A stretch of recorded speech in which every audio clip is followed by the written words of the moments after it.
Hey guys, subscribe for daily content. And if you're shopping for gear, make sure you check out the description for the newest items at some of the very best online retailers.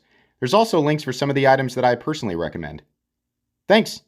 What's going on YouTube? Metal Complex here, and today I've got another interesting knife review slash knife overview to share with you guys. This is the Nichols Dreadnought, a knife that I'm going to classify as USA mid-tech.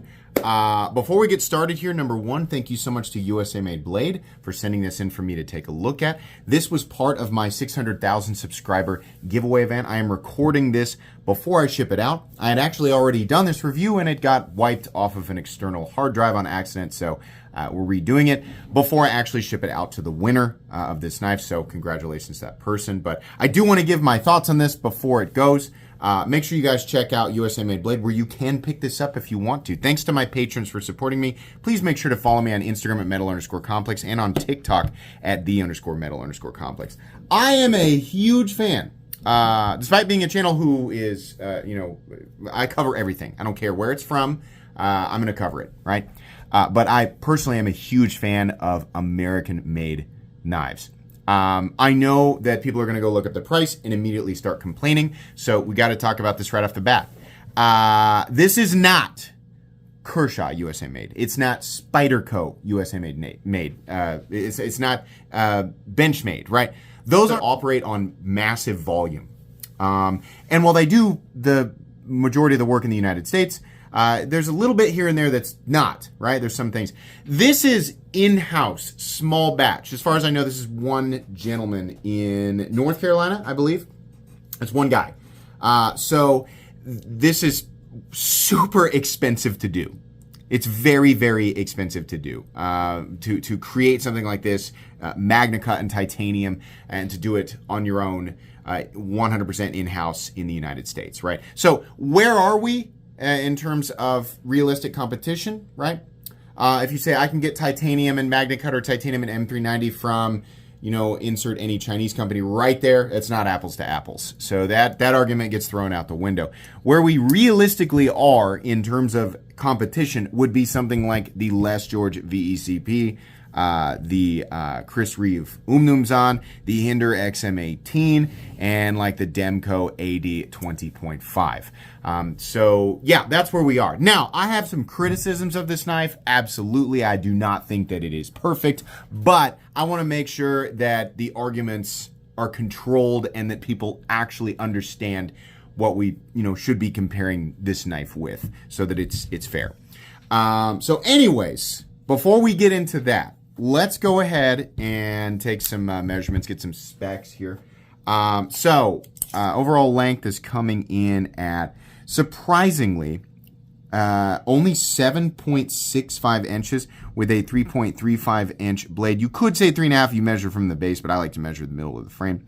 And 3.25 inches. I say surprisingly because the knife immediately feels like a full-size knife, right? We have pretty robust titanium scales, pretty thick blade, right? Not monstrous, but it immediately feels like a full-size knife.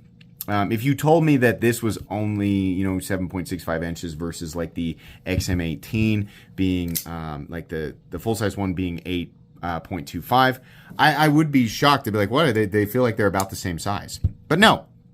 They are not. This is a little bit smaller, but in most ways, it does not feel that small. Let's go ahead and do some size comparisons here real quick. So I think it actually makes the most sense to go ahead and put it up against some of these knives that I was saying are in the actual, competition zone. So up against something like the full-size USA-made Demco AD20. This might confuse some people because I know a lot of you are going to say, isn't the AD20 made in Taiwan? You're thinking of the 20.5, which they made after the popularity for this thing. The original gigantic USA version went through the roof, and people figured out, oh, those are really, really hard to get. The full-size one, way bigger, definitely. Les George VECP version 3 is going to be like 8.25. You already saw the XM18. And then the Umnumzan, which I believe is like 8.5 inches. Yeah. So it's big, but it's not nearly the same size as some of these. Let's put it up against some more common knives. Any custom skills you find in this section can be found down in the description under Original Goat and others. So up against the AD 20.5. I'm sorry, the AD10, and then the smaller AD20.5, which is the one that everybody's thinking of. Yeah, it's actually much closer to the size of the AD20.5. It's just quite a bit more robust all the way around. Let's put it up against the Spyderco PM2 and the Spyderco Para 3. Closer in size to the Para 3, but way more cutting edge because of, you know, the ratios and things like that. And then finally up against the Benchmade Griptilian, or in this case the Ritter Hogue, and the Hogue Deca. So how's the action on this knife? Well, the deployment is actually really satisfying. In access to that titanium lock bar is also really, really good. This has been carved out. Everything feels clean. This does not feel like somebody who does not know what they're doing. I have handled quite a few. There's a lot of people who want to send me stuff that they make, right? And I got to be honest with you, the vast majority of stuff that people are like making in their own shop or their garage is super disappointing. It's actually pretty difficult to get this right. That's why we don't see a bajillion amazing US knife makers popping up all over the place. There's a lot of them, but you don't see it very often because it's not easy to do, to get it right? So the overall execution of everything feels good. Their Magna Cut, by the way, I think is a little tiny bit low, but 61 and 63, I think is where they said. I'm not bothered by that. Some people get upset. I think 61 and 63 is fine.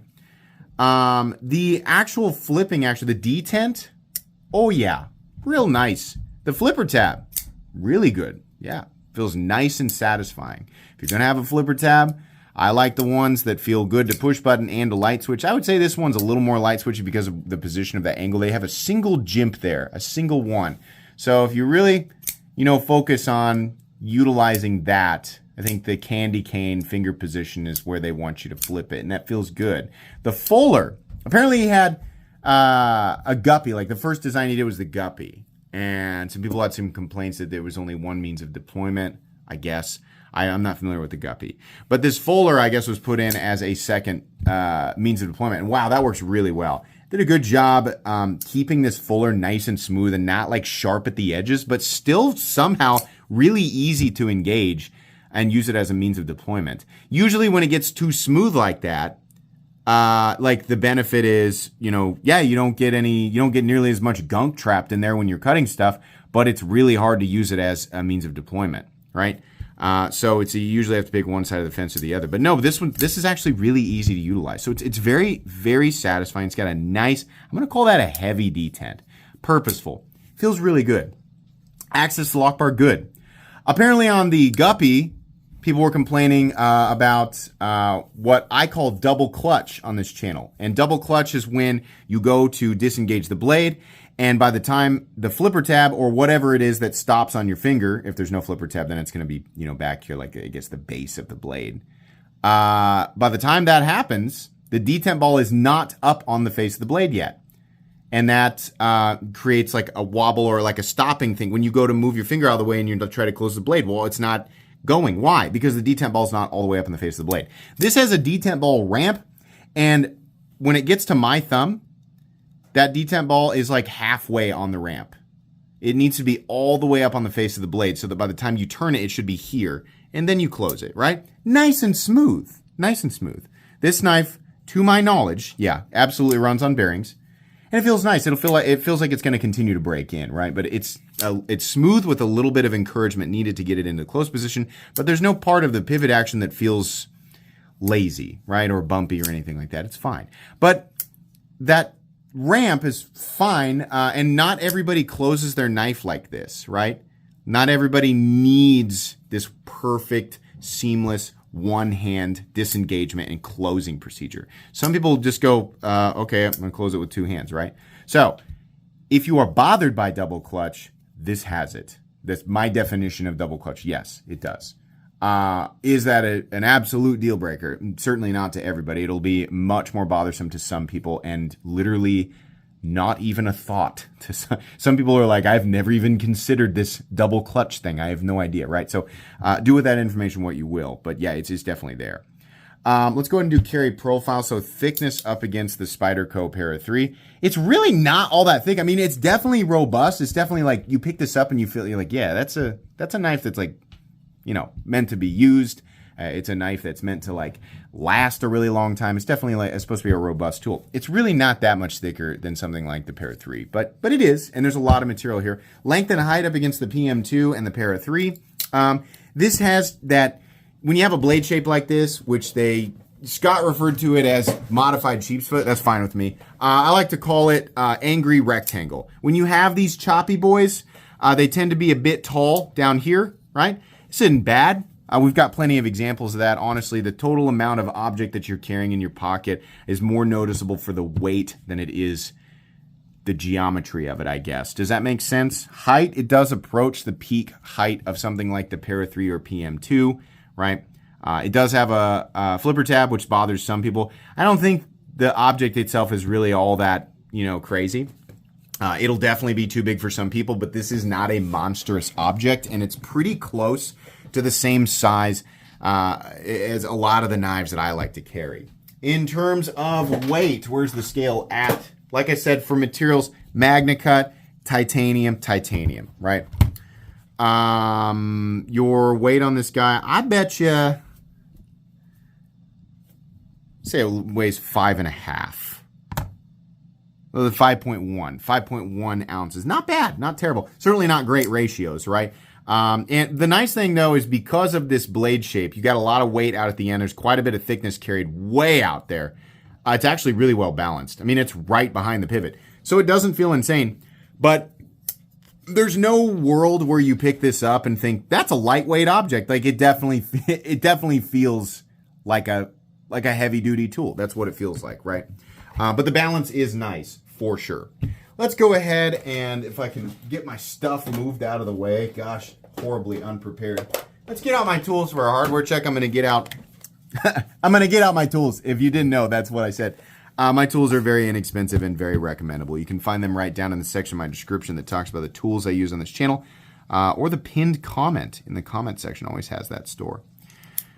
T8, almost certain. Nope, that's going to be T10. Very cool. I like it. I like when pivots are a deep, like it makes it easier to engage, but it's like a deep fastener head, and then a bigger size. You know what? That's even bigger than T10. Is that like a, it's not a T20. Is it a T15? Let's find out. Yeah, that is T15. Really cool. Is it free spinning? Let's give this a try here. Well, if it is, it's not engaging this other side. Nope. Both seem to be threading into something, maybe like there's threads on both sides individually, but the barrel, well, it has to be, right? The barrel is not spinning. Usually the issue with a free spinning pivot is when you turn one side, it turns the other side. So you have to do that awkward thing where you got two drivers. Not the case here, right? So maybe just really good tolerances, but that's nice that you're able to adjust that. I still prefer a D shape or a captive pivot and then one adjustment side, because then you only have to worry about one side if you're trying to adjust the action and the centering and the lockup instead of having to kind of screw around with both sides. So that it's not, impossible. It's far from it. But it does make it a little bit more finicky. Fortunately, this feels like, yeah, my adjustment there did absolutely nothing to it. So that's really nice. And then your body screws are going to be probably T8. Let's try that here just to check. Yes, these are T8, and there's just two on each side. Are the pocket clip screws also? Pocket clip screws are also T8, and lock bar insert screw, you're never going to have to take that off, right? So yeah, that's great. These types of knives, much like the Les George VECP, are just beautifully simple to take apart. Absolutely beautifully simple to take apart. So as long as you have the right tools for the job, you should be good to go. But if you ever, you pick something like this up and you want to take it apart and clean it, super simple. Take it apart, put back together. And it seems like the action tolerances, all that, everything's going to be just fine. Lockup. So yeah, great. Let's go ahead and measure the blade stock thickness. I'm going to guess that's 165.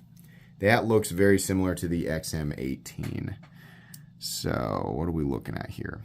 No, less. 150 thousandths. Still thick. Pretty close to like the ZT0562. But yeah. Okay, let's move into the meat and potatoes. This is very clearly like your American mid-tech. I mean, this knife screams 2012, 2013, 2014, 2015. Absolutely screaming to me. Have we seen the blade shape before? Definitely. Have we seen the handle profile before? Definitely. And that's okay. There's actually lots of knives out there. I mean, in today's day and age, it's actually pretty difficult to create a blade profile or handle profile that nobody has ever seen before, right? So oftentimes when we see stuff like this, it's the maker just wanting to make it, right? I mean, it's not that they were trying to make somebody that nobody has ever seen before, and whoops, I made something everybody's seen. No, I don't know how people come to that conclusion. Most of the time, it's like, yeah, I know it exists, but I'm just making this because I want to make it. Like, I just like this blade shape, and anybody else who likes it, then great. I'm going to tell you guys some things that I like about this. Number one, holy crap, the factory edge is scary. Not in terms of like how thin it is, but the bite off of that thing is wild. You know, when you touch an edge, I've talked about this before, I do this, you kind of pull your thumb, because you don't want to slice your thumb, right? Man, that thing is popping the dead skin cells off of my thumb. I can feel it exploding off of there. That is a screaming sharp factory edge, despite being somewhat thick. But this thing is absolutely ready to... It's ready to consume things like paper. I mean, it's a freaking laser beam, but even though it's so thick, right? Now, obviously, this is going to change, your experience is going to be heavily dependent on what you're cutting, right? You're cutting into like thick even if that initial edge is super duper sharp, really well sharpened, you still got to push the whole wedge through cardboard, right? But credit where it's due. Factory edge is insane. This dude knows how to sharpen a blade. It's absolutely wild. Pretty even too. Very, I think, clearly done by hand. I also like the tumbled finish. This is exactly the type of finish that I like. Nice, high reflectivity tumbled finish. I also like the little laser pattern on here. That's kind of neat. They do a bunch of different stuff. You can get in plain tie. There's a textured version. There's like a frag version, right? They do a little bit of ano. But I do like this laser work. This is nice, right? There's a little bit of a texture to it. I can kind of feel it. But pretty straightforward, right? Nothing super duper crazy there. We have standoffs, which is always kind of, but to be fair, like that's what we see in this territory, right? We see standoffs on the Les George, on the Chris Reeve, on the Demko, right? And even on the Hinder. Also, people are saying, oh, it's disappointing. It's not a milled clip. Guess what? Stamped clip on the Reeve. Stamped clip on the Les George VECP. Stamped clip on the Demko. Stamped clip on the XM18. Would they all be better with milled clips? I mean, there's a debate there. Because truthfully, these pocket clips, like the Hinder XM18 clip, that's one of my favorite clip designs ever. I think it's a little long, but I actually, a lot of times these stamped clips function better in terms of just carrying the knife. They function a lot better. But the milled clip is obviously, gives it a little bit more of a premium feeling. Sometimes that you can really shape that clip to match the style of the knife. But not always. Most of the time, the milled clip, you're not quite getting the same ease of, in and out of the pocket, right? Sometimes they create problems or they're super pinchy, right? So yeah. It depends on how you look at that. This just looks super duper basic. It's kind of how I feel about, I guess the Demko's not as bad, but like the Les George clip and the, those are my only examples there. Yeah, I guess it's the same way that I feel about the Les George clip. In particular, it's just kind of like sitting right on top there. It's not quite as, I like to see it kind of nested, like how Chris Reeve and Hinder do it. It's just like sitting on top. It almost looks like the pocket clip was like laying with like 10 other designs and they just were like, that one, put it right there. Fine.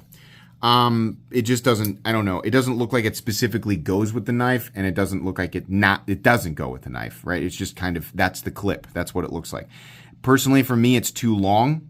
And the bill isn't crazy pronounced though, right? But because of how long the clip is while I'm squeezing it, there's two zones that bother me. Number one, that right there, it's going right into my hand, right? I want that back here.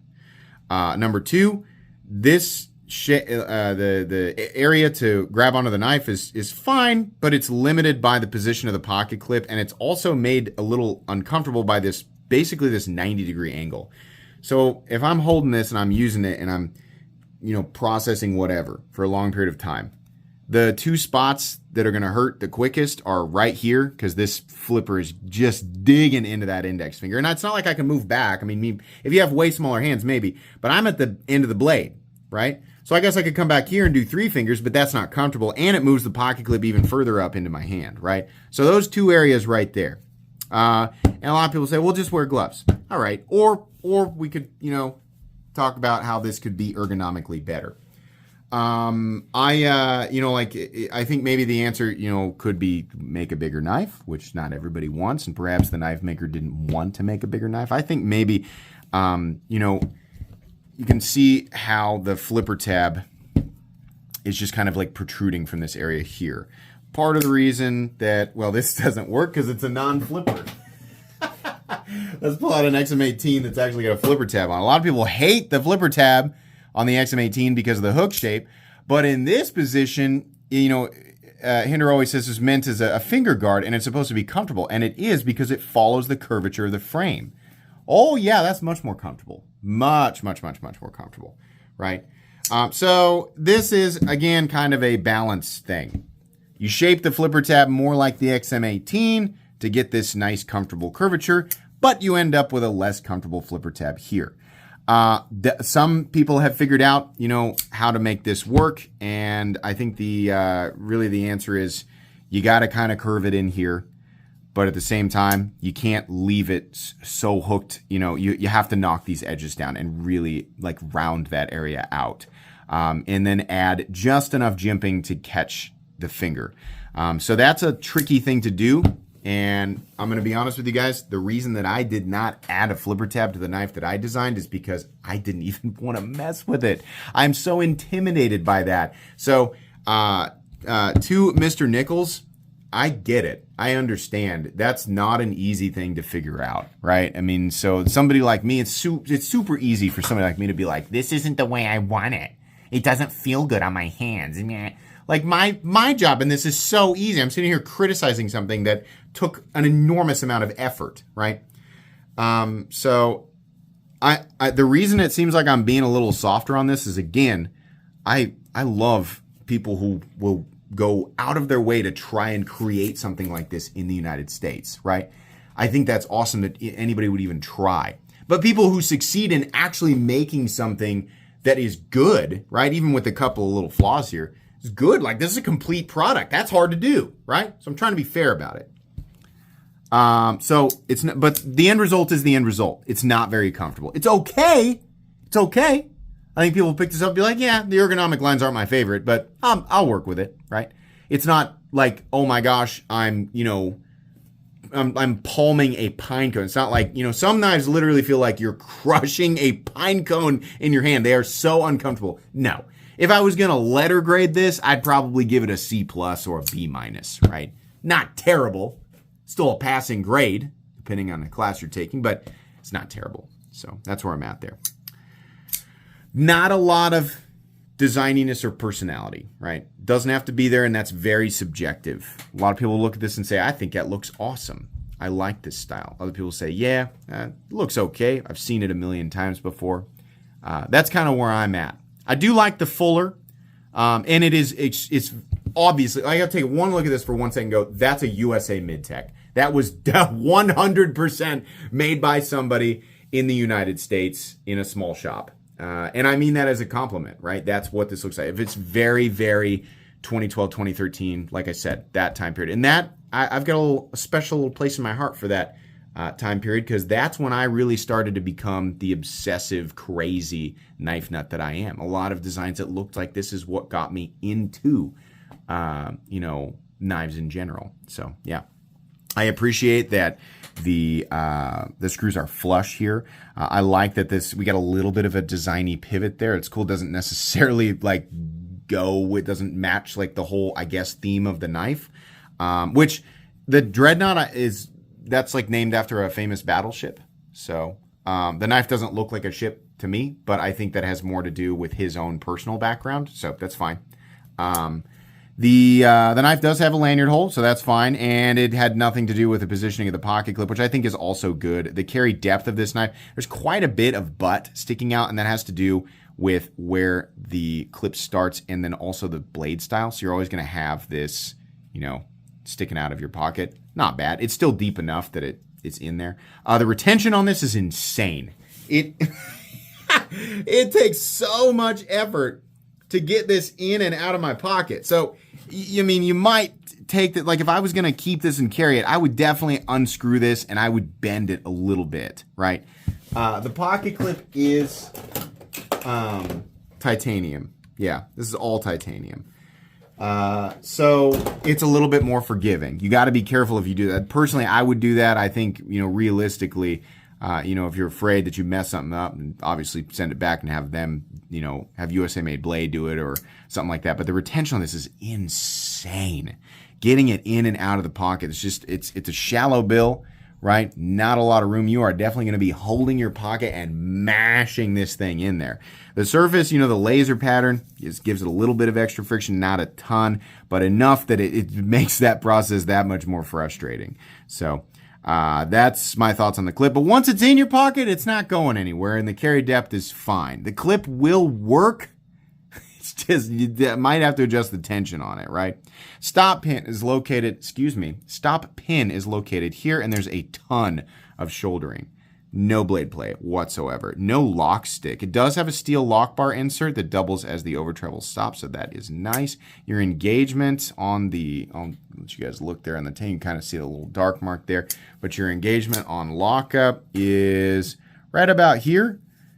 No lock rock or slip or anything like that. Feels like he can do a titanium frame lock. That's what I like to see. Sometimes I see these types of knives and the geometry, the angle is just really steep and there's slip, right? This isn't the type of knife that I need or that I would expect to stand up to batoning. But do I expect the lock bar to lock up completely and totally solid? Do I expect the spine to take a few teeny tiny light impacts? Yeah, absolutely. And this does it. So that's good. That's all I would expect. No blade play up, down, left, or right. No lock stick. Like I said, a little double clutch. No pivot lash, though. Nice and consistent. And here, this will only get better.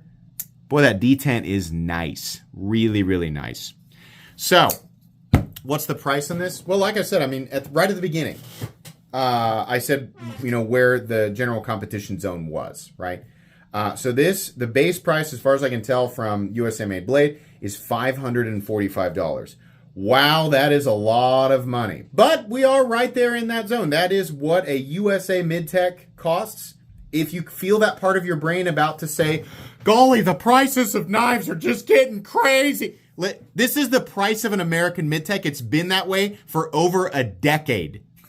Somebody the other day was like, $425 for a Hinder knife. Boy, these knife prices sure are getting crazy. Yeah, that was the same price that was 10 years ago. It hasn't budged, right? That's just what those cost. Some of these cost a little bit more, like Chris Reeve knives have definitely come up, right? But we're still in that territory. What you're thinking is Benchmade and Spyderco are making exactly what they used to make and going nuts with their price tags. But that's not apples to apples. That's a totally different manufactured knives, and they are profiting from volume, and then they're just pumping that price tag up, right? Benchmade's trying to sell their Narrows as if it's an XM18, and it isn't. It's not made the same way, right? It's mass production versus small shop, small batch, all in-house. It's not the same thing. So, The other side of that argument, though, can you get a way nicer knife in terms of execution and machining for way less money in today's knife world? Yes, you can, right? They're manufactured in a country called China, and that's literally that's the end of that argument. That's why it costs less. It's not because they're, a charitable company who just wants to go on a walk in the park with you and hold your hand. No, it's because it's made in China. It costs way less to make stuff there. Like, duh, that's why it costs less, right? You can get even the same materials. But if it's made in China, it's just going to cost less. This costs way more to make, right? It's also much less flashy and less complicated. But this exact specific spot of the knife world attracts a lot of people. I'm one of those people. I will pay more for a knife that is made this way, even if it isn't as flashy, right? If it's more expensive and less flashy, if it's still a good tool and it's made well, I'll pay just because it's made this way, right? By one person or by a few people in a shop in the United States. I think that's really cool, and I want to support that, right? But that's not for everybody. A lot of people say, well, okay, great, really cool. That's still $545 for a pocket knife. I'm just not going to spend that much. So I'm sure you guys want to know, do I think that price is fair? Well, the base price of an XM18 is $425, but if you want it in full titanium, you got to pay another $200 for that scale. $200 for a scale. These prices are getting outrageous. These companies are getting $200 for a tie scale has been the same price. That it's always been that way, right? Now, 10 years ago or however long when they first started charging $200 for those scales, was that too much money for the scale? Yeah. So it's been too much money for a long time. But it's not like Hinderer has slowly over 10 years increase the price of it. No, it's just always been that way. It's just always not been a great deal, right? It's a nice scale, and it's obviously made, in a way that's, it's made in a premium way. It's very costly to create. It's just a lot of money for a scale. So, anyways, $625 for a full tie Hinderer. Wow. Well, that's a lot more. But is the Hinderer a nicer product? Well, yes, it is. Absolutely. I mean, anybody who has handled, a newer XM18, it's just, there's a lot more premium execution there. Les George VECP. I think these guys are $450. I think, truthfully, the Les George VECP, which again is made in, almost exactly the same way, right? And I think some of the newer ones, like this one's XHP, but I think they do them in MagnaCut and other things like that now.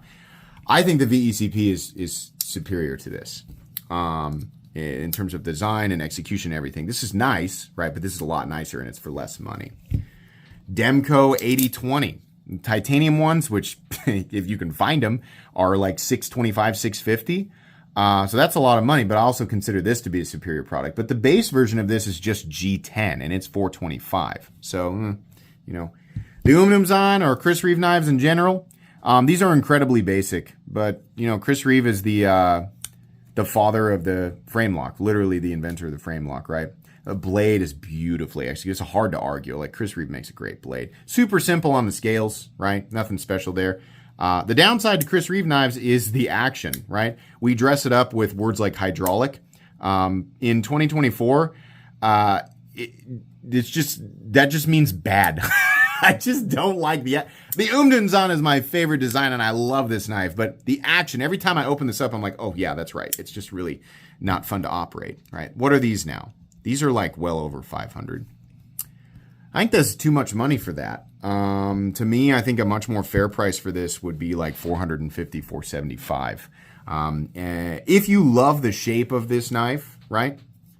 If you love that, I think you'll really like it. I mean, there's little things like if you love how this looks and you're like, I'm all about like US, like I love like US mid-techs. There are people who specifically only collect US mid-techs, right? I think you'll probably really like this, right? But if you're somebody who's like, I don't know really how I feel about the aesthetic of it, but I like USA made knives, and I'm considering a lot of different. There's not just these guys. There's a lot of other, makers out there. Well, boy, it's got some pretty serious competition. Like some of these guys that are selling this stuff and making this stuff, and it's all coming down to the same price point. They definitely still feel, like much more finished. Like this is good. But like the Les George, the VECP like feels like an absolutely complete product, right? Or the XM18, right? These are like fully, absolutely finished. Is very, very clearly like the product of something that's been made so many times over the course of multiple years, or I guess close to, I don't know, when did Hinder Knives start? It's been like almost 2 decades, maybe? I don't know. Or maybe it was late 90s, I think. Anyways, this is fine. It's nowhere near the nicest USA mid-tech I've ever handled, but it is good, and it's clearly made by somebody who cares and knows what they're doing. I couldn't make a knife. I can't do this. I'm sitting here critiquing this. I can't do this. I can barely nail a nail to a piece of wood without putting it through my hand, right? I can't do this. But I can compare it with things that I've handled. This will not be for the vast majority of people. The vast majority of people are not spending $545 on a knife, and the person who made this knows this. People who make this kind of stuff, they know that. They are literally only serving a small section of the knife community. So I don't think this is quite in the same territory as some of the more famous stuff, some of the more popular stuff, but I think there's plenty of potential there. Absolutely, and I think if he continues to make knives, he'll eventually be exactly on par and have his own design language, right? That's what I think. Neat, not necessarily my cup of tea, but the person who ends up with this, who won it in my live stream, will absolutely love it. And anybody who, if you've got the money for this and you like how it looks, right? And what I've pointed out doesn't bother you, I think you'll be super duper happy with this. So that's everything. I'll link this knife down in the description so that you guys can check it out. But that's it for today. Please make sure, I don't know where my card went. Please make sure to follow me on Instagram at metal_complex. If you enjoyed this video, leave a like. If you'd like to check out my other content, I do, of course, have lots of videos of knives that are either expensive or inexpensive that I do or don't like, so check those out. And if you enjoy all my content, go ahead and click on that Metal Complex logo right there and subscribe because there's definitely more coming. Thanks again for watching, everybody, and have a great day.